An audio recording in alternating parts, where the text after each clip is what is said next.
Yemişler hazineyi. Hepsini geberteceğiz.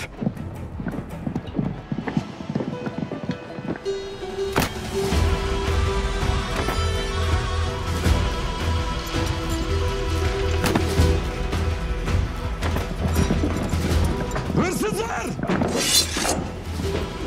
Biz Sultan Nusrettin'in hakkını alırız. Sultan Nusrettin ha? İsyancıdır bunlar.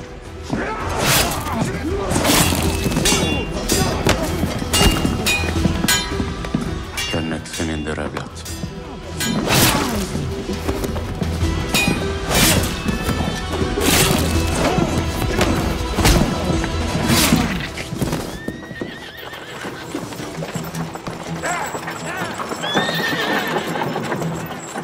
Hazineyle beraber sultanlık alametlerini de çalmışlar. Tez yakalayacağız.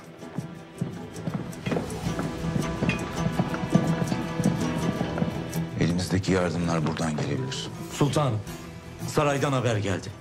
Melik Nusrettin hazineleri kaçırılmış. Sultanlık alametlerini de almış.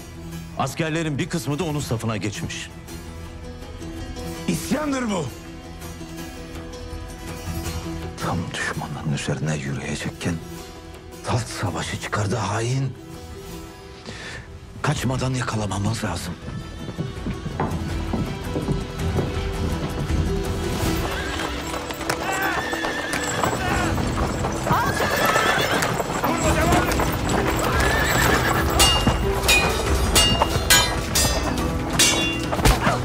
O hain Nusrettin'e devletin emanetlerini yağmalatır mıyım ben?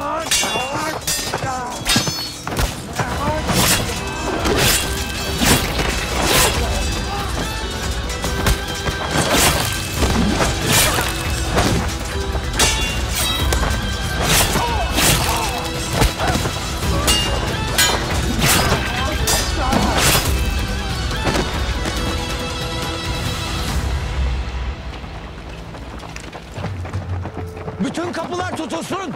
Hiç kimse dışarı çıkmayacak. Emredersiniz sultanım. Gelin benimle.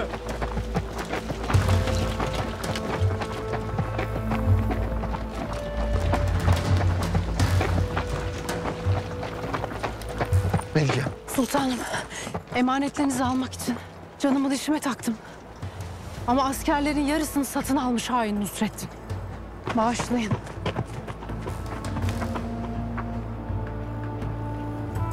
Senin bir kabahatin yok ki bağışlayayım Melike. Asıl kabahati olanlar ödeyecek bedelini. Sana Nusrettin bir yere kıpırdamayacak dedim. Adam gitti hazineyi soydu. Sultanım, müdahale ettim. Ordu bölünmüş. Hazineyle sultanlık alametleri çalınmış. Taht savaşı çıkmış. Sen müdahale ettin öyle mi? Sultanım! İsfahani'ye kızmayın. O üzerine düşeni yaptı.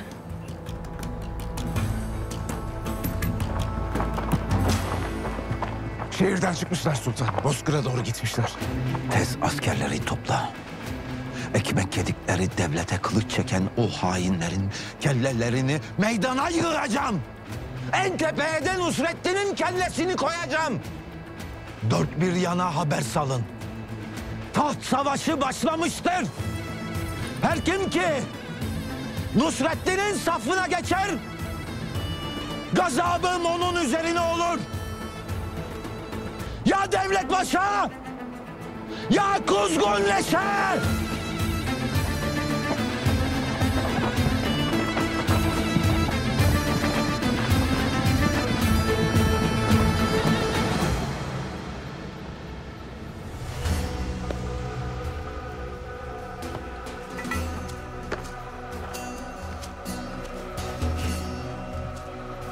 Hilat, tuğ, davul ve kemer. Bütün bu sultanlık alametleri artık sizindir.